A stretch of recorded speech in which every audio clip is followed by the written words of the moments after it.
Every July, right about now, gardeners all across the country just quietly put away their seed packets.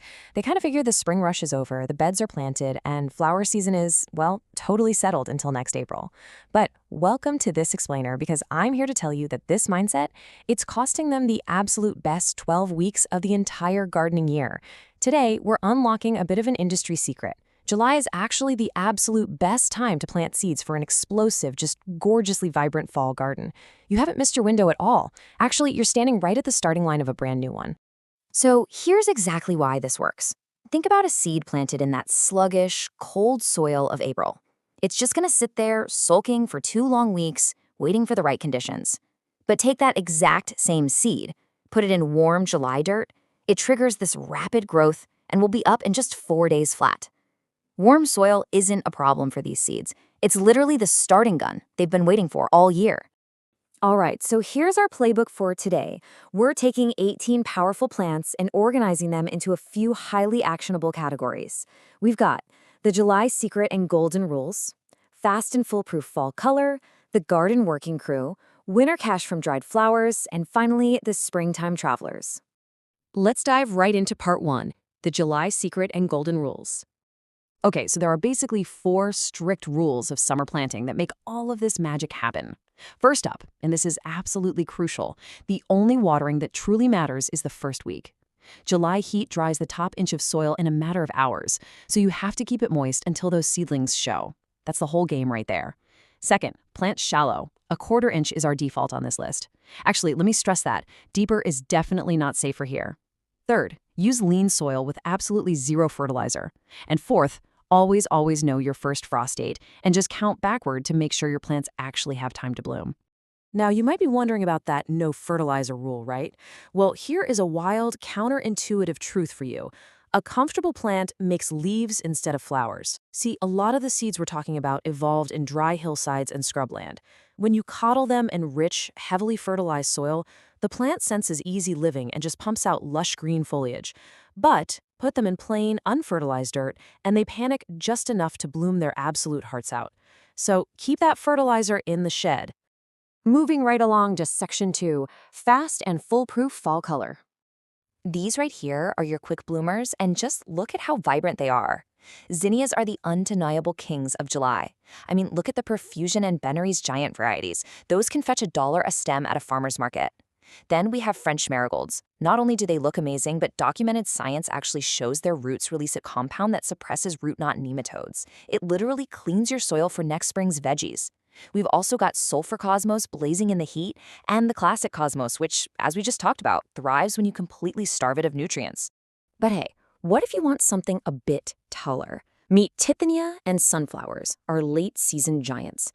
Tithania is this towering 6-foot plant that blooms in a glowing velvet orange.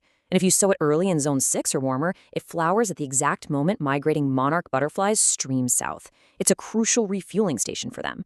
And yes, you can absolutely still plant sunflowers. Fast 60-day varieties like Autumn Beauty prove you haven't missed your window.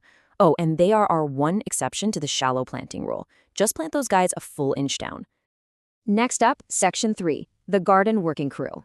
30. Just 30 days. That's how long it takes for our ultimate wildcard, buckwheat, to go from a tiny seed to a solid sheet of beautiful white blooms. It is insanely fast. And it doesn't just attract hoverflies, whose young, by the way, are absolute aphid-eating machines, but right before it sets seed, you can just chop it down and let it break down as a free green manure to feed your soil. It's a total biological powerhouse. Now, these 3 right here, these are your ground troops. Sweet Alyssum is surface sown, and its nectar feeds parasitic wasps, creating this amazing biological security team for your veggies. Nasturtium actually thrives in poor soil and acts as a brilliant, edible trap crop. Aphids will swarm it first, keeping them far away from your prized plants. And Candelilla? It genuinely prefers cool weather, and its stems are covered in the sticky resin that acts literally like living flypaper to trap pests. Plus, you can harvest those petals for medicinal salves later on. Okay, I absolutely have to highlight borage for a second because this fact blew my mind. 2 minutes. That is exactly how fast the true blue, edible flowers of the borage plant refill their nectar.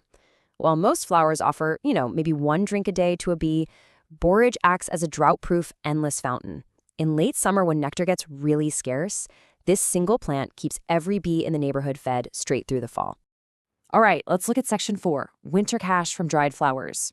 So we call these the everlastings, known for those incredible velvet plumes and lacquer-dipped textures you can see here. First up is celosia, a genuine heat lover that dries beautifully, though it will die at the very first touch of frost. Then we have gomphrena, the globe amaranth, which is virtually indestructible against heat and drought. Finally, we've got the strawflower.